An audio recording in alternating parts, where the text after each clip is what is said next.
get the best when you buy Frigidaire. Leaves your hair Colgate's cleans your breath while it cleans your teeth in a very chemical way. Take a look at it. Perfect every time. Bracing Coca-Cola.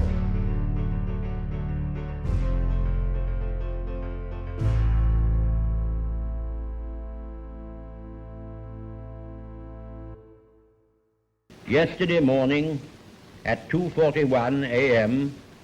at General Eisenhower's headquarters, General Jodl, the representative of the German High Command, and of Grand Admiral Dönitz, the designated head of the German state, signed the act of unconditional surrender of all German land, sea, and air forces in Europe to the Allied expeditionary forces and simultaneously to the Soviet High Command.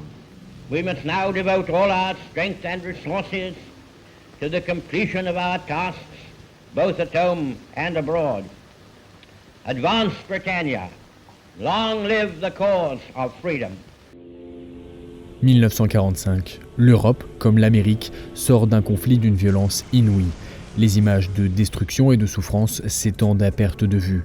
Mais déjà, un souffle d'espoir commence à balayer les ruines. Partout, c'est l'heure de la reconstruction. Dans les usines, sur les chantiers, dans les villes détruites, les hommes et les femmes reconstruisent. Tous rêvent de jours meilleurs, de confort et de sécurité. Les gouvernements investissent massivement dans la relance économique. Aux États-Unis, le plan Marshall injecte dès 1948 des milliards de dollars pour reconstruire l'Europe, mais aussi pour ouvrir de nouveaux marchés et relancer la machine économique mondiale. Attisé par la crainte d'une expansion communiste et la détérioration rapide des économies européennes, le secrétaire d'État George Marshall dicte sa ligne de route devant le Congrès des États-Unis. Why must the United States carry so great a load in helping Europe? The answer is simple. The United States is the only country in the world today which has the economic power and productivity to furnish the needed assistance. To be quite clear, this unprecedented endeavor of the new world to help the old is neither sure nor easy. It is a calculated risk. It is a difficult program. And you know far better than I do the political difficulties involved in this program. But there's no doubt whatever in my mind that if we decide to do this thing, we can do it successfully. And there's also no doubt in my mind that the whole world hangs in the balance. Quelques mois plus tard, les États-Unis investissent plus de 13 milliards de dollars en aide aux pays européens, soit environ 130 milliards de dollars actuels. George Marshall déclarera dans un discours célèbre « Notre politique n'est dirigée contre aucun pays, ni aucune doctrine, mais contre la faim, la pauvreté, le désespoir et le chaos ». Le plan Marshall permet de sortir l'Europe de la misère tout en stimulant l'économie américaine, en créant des marchés pour les produits américains.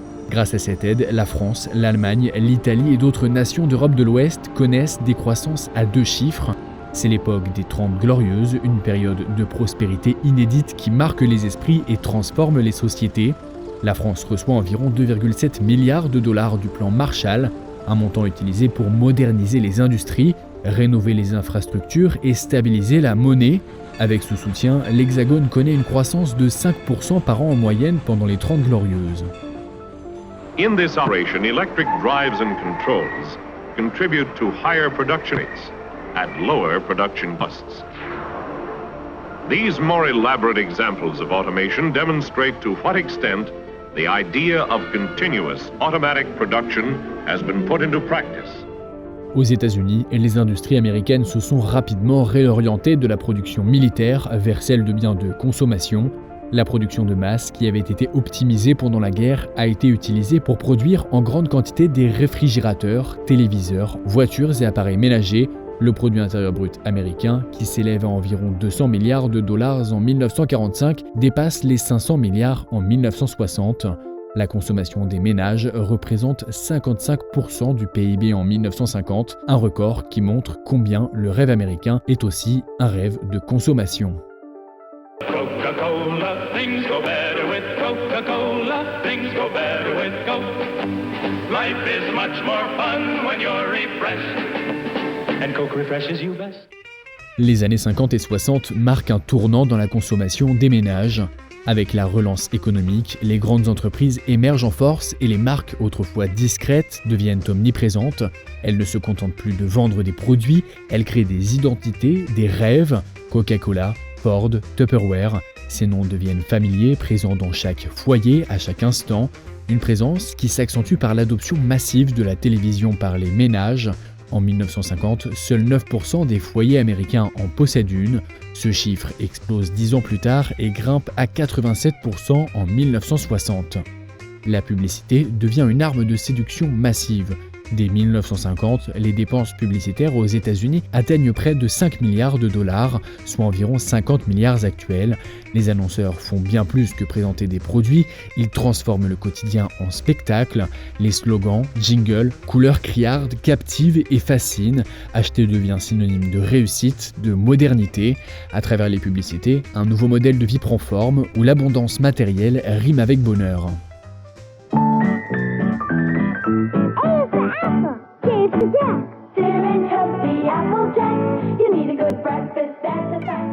Les produits sont magnifiés, transformés en promesses de bonheur et de progrès, tout devient désirable, tout semble accessible. Les économistes parlent alors de société de consommation pour décrire un modèle où l'acte d'achat devient une finalité en soi. Coca-Cola promet un sourire, Chevrolet vend l'aventure et la liberté avec See the USA in Chevrolet. Cette culture de la publicité s'impose partout, valorisant la consommation. Dès les années 60, le sociologue allemand Erich Fromm critique la manière dont la société de consommation pousse les individus à rechercher l'acquisition de biens matériels pour se définir. Selon lui, la possession de biens matériels ne mène pas au bonheur. In this process of being primarily concerned with things, their ever-increasing production, their ever-increasing consumption, we ourselves transform ourselves into things without knowing it. We lose our individuality in spite of the fact that we talk a lot about it. We follow leaders who don't lead. We believe that we are acting on our own impulses and convictions and opinions when actually we are manipulated by a whole industry, by slogans, and yet nobody has any true aim. We are alienated from ourselves. We don't feel much, certainly we don't feel intensely. All we are after is not to be different, and we are frightened to death. I'm no millionaire, but with my new Plymouth, I can drive like a millionaire. Before I traded, I didn't see any other car at any price that has what Plymouth has. And the price, Plymouth is still down in the low price field. I'm no millionaire, but it's all mine. Dans l'Amérique des années 50, l'automobile devient un symbole incontournable de liberté et de réussite. À cette époque, le secteur automobile connaît une croissance fulgurante. En 10 ans, le nombre de voitures en circulation passe de 40 millions à plus de 74 millions.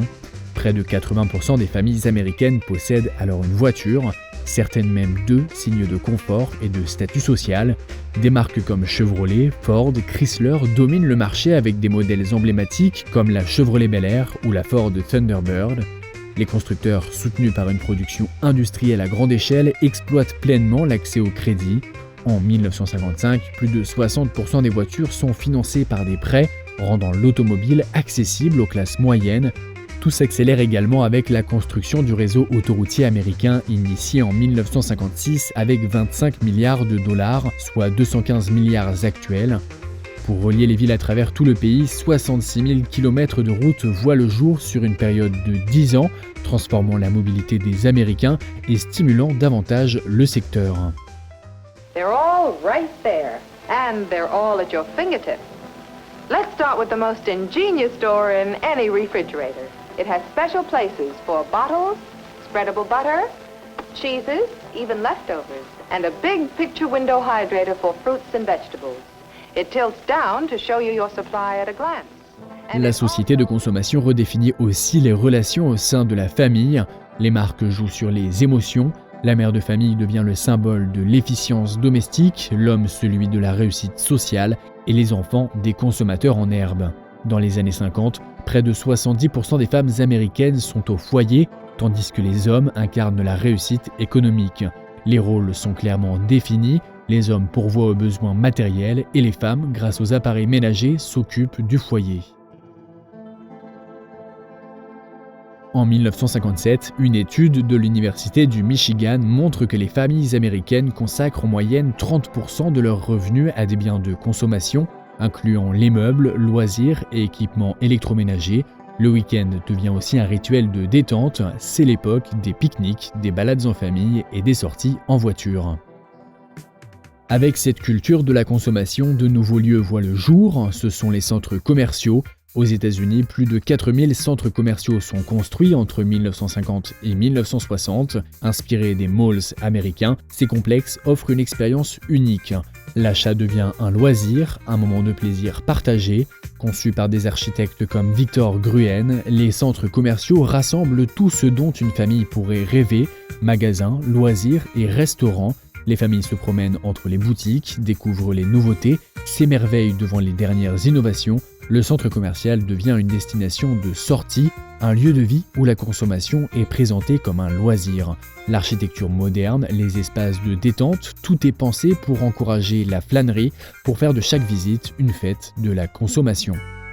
Si la société de consommation semble irrésistible, elle suscite aussi des critiques. Dans les années 60, un mouvement contre-culturel émerge, le Summer of Love à San Francisco devient un symbole de ce rejet. Les hippies prônent des valeurs alternatives, rejettent la course aux biens matériels et cherchent à renouer avec la nature. Andy Warhol, avec ses œuvres sur Campbell's Soup Cans et Marilyn Monroe, critique la reproduction industrielle de l'art et de l'âme. Les intellectuels, comme le sociologue français Jean Baudrillard, dénoncent cette société de consommation où les individus deviennent des sujets consommateurs. Pour eux, la société perd son âme et les individus en quête d'identité se noient dans une mer de produits standardisés. Aujourd'hui, cet âge d'or de la consommation nous semble parfois lointain, mais il a laissé une empreinte indélébile sur nos sociétés modernes. Nos habitudes, nos modes de vie, nos attentes face au progrès découlent de cet héritage. Les objets autrefois luxueux sont devenus des essentiels quotidiens, mais à quel prix ? Des défis écologiques, sociaux et économiques montrent aujourd'hui les limites de cette culture de l'abondance. Les rapports de l'ONU et les données de la Banque mondiale pointent du doigt l'explosion de la production de déchets. En 1960, chaque Américain produisait environ 1,2 kg de déchets par jour. Aujourd'hui, ce chiffre a doublé. Alors que nous avançons dans le XXIe siècle, nous devons repenser nos habitudes, car cette promesse d'un bonheur accessible, véhiculée par les marques et les objets, doit aujourd'hui se transformer pour répondre aux réalités de notre planète. Comme l'a popularisé René Dumont dans les années 70, la Terre est immense, mais ses ressources et ses possibilités ne sont pas infinies.